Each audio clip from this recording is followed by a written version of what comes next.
Parce que Vincent Ligny n'est pas arrivé encore. Il n'y a pas encore BPLC.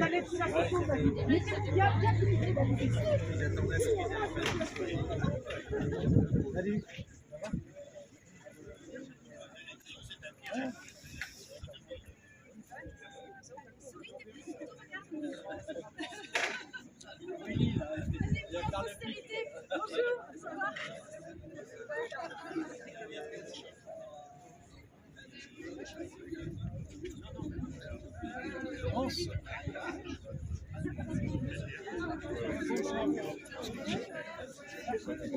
Voilà. Vincent. Et puis donc on va être aussi tout à l'heure à la préfecture pour déposer une motion. Et puis les délibérations des différentes communes de notre territoire qui ont donc voté contre donc ce projet de destruction de nos campagnes. Voilà, donc on est très content également d'avoir parmi nous les syndicats agricoles qui se sont joints en dernière minute, notamment les tracteurs, voilà, qui montrent aussi l'engagement du monde agricole sur ce projet.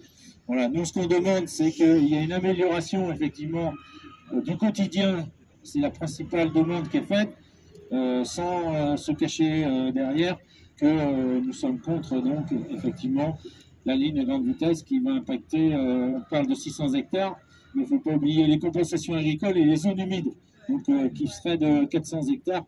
Donc, vous voyez, on est sur un projet de 1000 hectares. Voilà. Aujourd'hui, on ne connaît pas toujours l'endroit où passerait cette ligne. À un moment de temps, il était question, si vous voulez, il y a une dizaine d'années où il y avait des études, quand il y avait Notre-Dame-des-Landes, on devait suivre la 4 voies.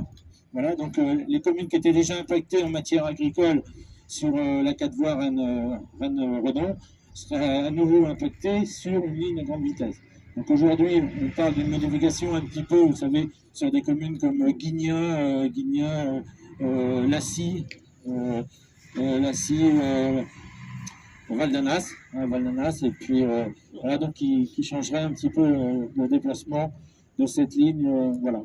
Donc aujourd'hui, on est quand même une centaine d'élus, et représentant environ 33 communes de notre territoire. Voilà. Donc, je vais laisser la parole à Vincent. Bonjour mesdames, messieurs, merci beaucoup d'être tous là. Je crois que Thierry a dit l'essentiel. Cette mobilisation, elle est importante, elle est relativement importante, parce que je crois que finalement aussi ce projet a été mené à bas bruit. Ce qu'on appelle à bas bruit, finalement la population a été assez peu tenue au courant de ce projet, alors qu'il va concerner une grande partie de nos populations dans nos territoires ruraux. Et ça, et j'insiste pour le dire, sans intérêt pour notre territoire, et même un certain nombre de désavantages. Tu l'as dit, du point de vue environnemental, il y a bien entendu une évidence, ça va balafrer notre territoire. Mesdames, messieurs aussi, c'est aussi un investissement financier considérable qu'on ne retrouvera pas, j'en suis entièrement intimement convaincu, que nous ne retrouverons pas dans les moyens mis à disposition pour de la mobilité au quotidien. Et moi, je demande effectivement, est-ce qu'un certain nombre d'élus et que la population dise oui ou non si elle veut avant tout une LGV ou si elle veut avant tout de la mobilité au quotidien. C'est ça qu'il faut qu'on adresse comme message. Oui à des études, oui à un profil de voie ferrée, oui à la mobilité, y compris des voies nouvelles peut-être, c'est pas interdit, mais des voies nouvelles telles que les RER ou des TER, mais avant tout au service d'une mobilité au quotidien, et je le rappelle, qui est quand même là où se trouve le plus gros bilan carbone, et qui concerne les habitants de nos territoires avant tout. Voilà ce que je voulais dire. Et merci avant tout d'être là, et espérons que la météo soit clémente avec nous, jusqu'au bout. Voilà, bon, donc ça y est, la délibération que nous avions prise au mois de juin l'année dernière au niveau du SCOT pour les 38 communes, eh bien, se poursuit, puisque nous avons écrit à tous les parlementaires régionaux, à tous les parlementaires, pardon, à tous les élus régionaux, les élus départementaux, remis le dossier au ministre du Transport, rencontré le vice-président chargé du transport à la région, et malgré tout, nous n'avons pas beaucoup d'écoute. Nous sommes certes entendus, mais je crois qu'aujourd'hui, votre présence dira que les territoires ruraux existent et qu'ils existent pour nourrir, qu'ils existent pour se promener, qu'ils existent pour l'eau, qu'ils existent pour les énergies renouvelables et qu'on ne doit pas passer chez eux sans leur demander. Voilà, merci d'être là et on continue. Ok.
avant tout là pour nous écouter, mais moi ce que j'ai noté, c'est d'abord qu'ils ont été sensibles à la démarche, celle faite par le courrier, admettons, mais surtout à la vôtre.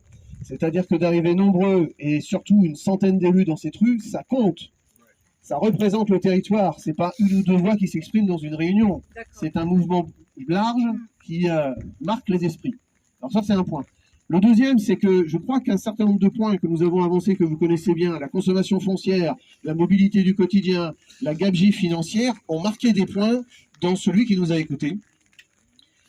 La troisième, c'est qu'ils sont relativement sensibles aussi à une capacité de mobilisation plus large. Ouais, j'ai bien senti ça.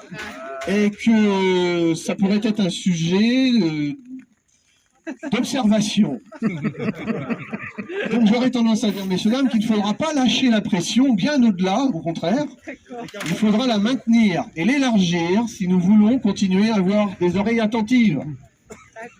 Ici à la préfecture, mais aussi à la région, qui sera le deuxième partenaire de ce projet. Alors je prends beaucoup la parole, et mes deux collègues sont là aussi pour compléter. En conclusion, je crois que nous marquons des points, mais qu'on est loin d'avoir gagné la partie. Bah oui.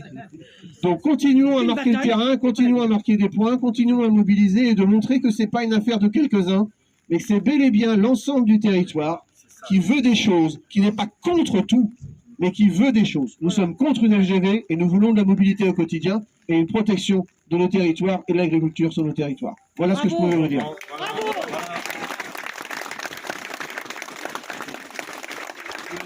Non, tu as bien résumé tout ce qu'on a porté, tous les temps. Bon, moi j'ai un dernier mot, félicitations parce que sous la flotte quand même. En plus, franchement, on était là-haut, je commençais à m'inquiéter, je commençais à dire à mes collègues, il faut qu'on y aille, ils sont sous l'eau, donc il faut y aller. Merci beaucoup d'avoir été là, ça fait chaud au cœur. Merci beaucoup. Oui, pour l'agriculture, bien sûr. Donc Cédric, je voudrais remercier très chaleureusement tous les paysans qui sont venus en tracteur, parce que c'est quand même quasiment 2 heures de temps. Vous pouvez les applaudir. Et donc, on a entendu ce que vous venez de dire. Donc les tracteurs, on a prévu ça avec Gaëlic. Je remercie Gaëlic de Pipriac qui nous a aidé un beaucoup de main pour réaliser les tracteurs. On est prêt, s'il le faut, à passer aussi la deuxième, voilà, parce que là on est qu'en première vitesse. Voilà, on a 15 tracteurs, voilà, on a voulu marquer le coup sans alerter plus qu'il ne faut. Donc je voulais dire un petit mot sur le ZAN quand même. Il y a une réunion, je ne sais pas, certains élus vont sans doute venir lundi après-midi à la Chambre d'agriculture pour débattre avec nous sur le ZAN. Donc, nous, le foncier agricole, c'est hyper important pour notre département d'Ille-et-Vilaine, je l'ai dit tout à l'heure. Mais le ZAN, pour nous, donc l'agriculture, on s'inscrit dedans. Donc, j'espère que vous, les élus, vous allez vous inscrire. Je sais qu'il y a un débat avec plutôt les villes, enfin, on va dire Rennes Métropole et vous, les communes rurales. C'est une vraie question.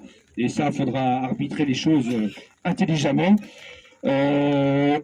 Autre chose aussi, on va organiser, nous, et j'ai échangé très rapidement avec le maire de Guichen, on va organiser une réunion pour informer tous les agriculteurs. Parce que je pense qu'on est un certain nombre d'agriculteurs du territoire à être présents aujourd'hui, mais je crois qu'on a aussi besoin de sensibiliser, d'expliquer pourquoi on est contre et notre position. Donc merci à monsieur le maire de Guichen par avance. Voilà, on essaiera de trouver une date qui correspond à tout le monde. Voilà, merci et bravo. Bravo.